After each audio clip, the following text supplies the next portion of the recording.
一直骂我算的那个对象，他说他就是垃圾。I'm from France. That you're interested about the subject.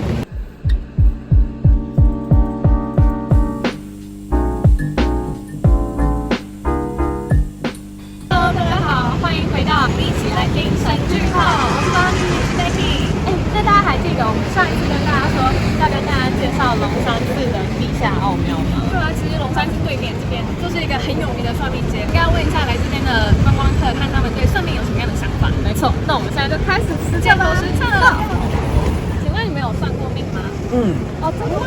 塔罗牌算命吗？算是有听过，但是没算过。还没算过。Yes, only once. Oh. Just in this place. Inside the Yes. temple. 我算过健康，算过感情。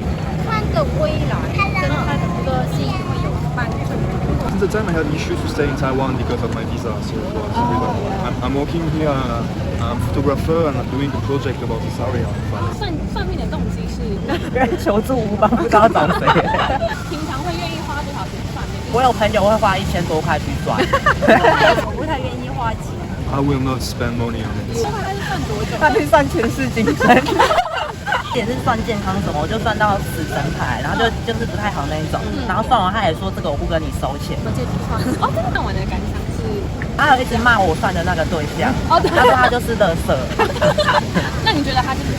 我觉得蛮真实的，因为他算完他是垃圾之后就说这一题我不收你钱，我直接帮你算未来运势。他就跟你感觉他应该真的是垃圾。It's more as a suggestion. 那你本身很相信算命吗？半信半疑耶。继续说。他就是当个参考，他觉得如果是不好的话，就会觉得自己有力量可以去改变。I kind of like to don't know what happened in my future, so I prefer to not know too much. You like to live in the moment. Exactly. Yeah, me too. 那你之后会继续算命吗？希望不要再有恶习。意味深长的叹息。算命就是走投无路才会这样。真的。Yeah, why not? Why not? It depends on the situation. Like as I told you, it's just a friend, local friend, who told me, yeah, just try. So you are like open-minded and willing to try. And also, it's important because I'm interested about Taiwan's future. 结果我们刚刚其实没有问到几组人有算命的经验。哇，根本就没几组，超少的。我觉得台湾人就是不够了解台湾的算命文化，但是其实很多外国人啊，或是日本人，他们都特别喜欢来台湾算命，因为他们来这边拜完的话，就可以顺便来旁边的算命机算命，因为他们电视台跟杂志都会放的。真的，而且像是其实不止龙山寺啊，行天宫也是有很多的外国人喜欢来。可是今年因为疫情的关系，所以可能外国人有点少，就没什么机会问到他们的意见。但是没有关系，我们今天请到了一位特别嘉宾。那我们现在就欢迎我们的外国嘉宾兼摄影师 Fedri 出场。嗨，各位听众大家好，我是 Fedri。嗨 Fedri，欢迎你出镜。我是一位来自印尼的华人。你来台湾几年啦？是一直不知道。这是我在台湾第6年。6年其实蛮久的。那你在台湾6年里面，你有算命的经验，或是说算命的方法吗？没有诶，我应该只听过塔罗牌，然后看你的手，看脸。那我跟你讲一个惊喜，就是我们今天等一下马上就带你去算命。什么？大家一起来看看这边的算命街有哪些店铺跟师傅可以挑选。那你之前为什么没有想过要去算命啊？可能会害怕吧。就是我之前我跟爸妈在一起看来台湾读书好不好，算命相对来说好像没有。因为前我们就先讲一下我的 Five Facts about me， 然后就看他们等一下有没有描述到这些点，来进去看看。那八字这个呢比较重视年纪，就是你几岁到几岁的运势会是怎么样。那紫微呢就是跟你息息相关的部分。以财运来讲好了，哪一岁几岁到几岁你比较容易走财运？然后紫微就是要看你走什么样的财运，多虑的一个个性，功课好也烦恼，功课不好也烦恼，有女朋友也烦恼，没有女朋友也烦恼。是你非常外貌协会，所以你喜欢跟颜值高的人在一起。颜值不高的，谢谢 ，making sense。发现感情要低调进行，速战速决，想要追他，你不要太暧昧太久，不要当朋友当太久，你就马上就可以当男女朋友，娶一个有钱老婆。有钱老婆。哇，听到重点了是不是？外缘特别好。今年吗？哦，所以快结束。今年到明年都有。其实你跟外国人也有一些缘分的，有这样的。有，我是外国人。你自己是外国人，你现在很瘦， ，but 40岁以后会发福，会飞吗？有没有可能变成大明星之类的？你会有名气，狗狗呢哦，也是养宠物吗？不适合，不是？QQ 不要，就是有生命的尽量不要，它会有生它会占据你一个小孩子的名额，或者是伴侣的名额。我问你有没有办法准时的毕业？看起来是可以的，可以的，没问题。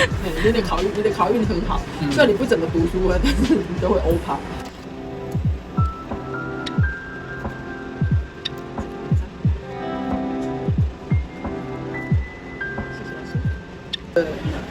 老师们、教授们都很喜欢你，你非常老，这些长辈们都蛮疼你的，所以建议你如期毕业。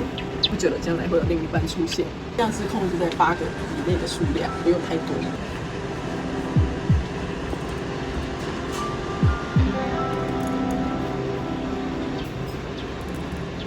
感情这一段还没有很迫切性的想要去追求，就像流水一样，就顺其自然，会透过朋友的介绍，所以建议你多参加一些活动。而且你是一个外貌协会的人，桃花是开的，应该是有人在旁边的，但是你要主动，他自己可能都不太会来。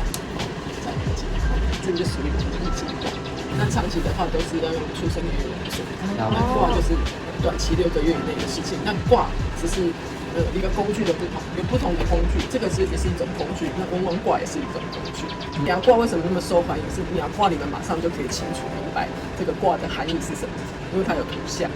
那这个是都易经卦这种易经上面的文字，你就可能不太了解它的意思。耶，那我们刚刚结束算命，然后现在回到棚内。那菲菲，你要不要先分享一下你今天算命的心得？我觉得我第一次算命的印象还蛮不错的。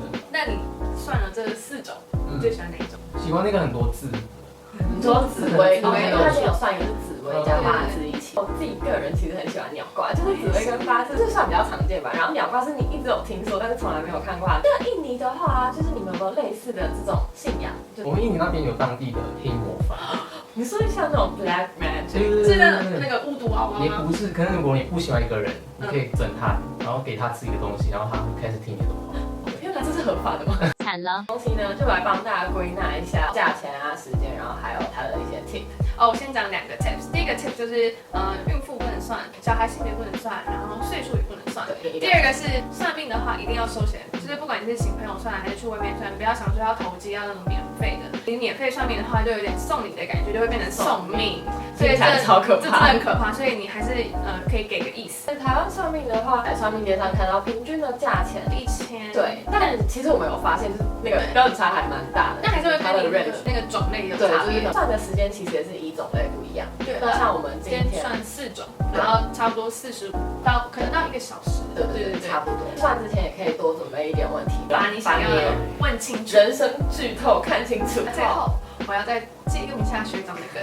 如果喜欢这部影片的话，欢迎分享给你所有想算命的朋友。OK， 拜拜。如果喜欢这片影片的话，如果喜欢这部疫情的关系可能比较少，不过我们今天就邀请到一位特别嘉宾。对，没有错。那我们就来欢迎我们的特别嘉宾。什么人生的剧透？